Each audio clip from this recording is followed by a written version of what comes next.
అంటే నిజానికి లక్ష్మీదేవి ఉండాలంటే మనం చక్కదిద్దుకుంటే మనమే ఆవిడ తప్పకుండా వస్తుంది. సుమాని భీష్మాచార్యుల వారి యొక్క ఉవాచ. మీరు ఒకటి బాగా గుర్తుపెట్టుకోవాలి, ఆయన చెప్పాడు కాబట్టి నేను చెప్తున్నాను, కానీ నా మనసులో ఎవరూ లేరు ఇవి చెప్తున్నప్పుడు. కాబట్టి అన్యమందిరగామిని, ఎప్పుడు ఇంటికి తాళం వేసి ఎక్కడికో వెళ్ళిపోవాలి, తన ఇంట్లో తాను ఉందామని అనుకోకపోవడం. ఇంకా అంతకన్నా నీ వ్యాఖ్యానం చేయాలి. అధిక నిద్ర అయిన మానిని, ఎప్పుడూ నిద్రే, ఎప్పుడూ పడుకోవడమే. ఇంకా నాకు దానికి వ్యాఖ్యానాలు వద్దు.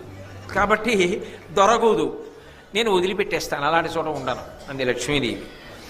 అర్జనీ తటాక తరుషండ పుష్పవాటముల నిలుతూ, బాగా తామర పూలు విరిసినటువంటి కోనేరు ఉందనుకోండి, అక్కడ నేను ఉంటాను. పువ్వులు పూసిన చెట్లుంటే అందులో నేనున్నాను. నేను నా ప్రవచన ప్రారంభంలోనే మీకు లక్ష్మి అంటే ఎలా ఉంటుందో చెప్పాగా, ఆకుపచ్చని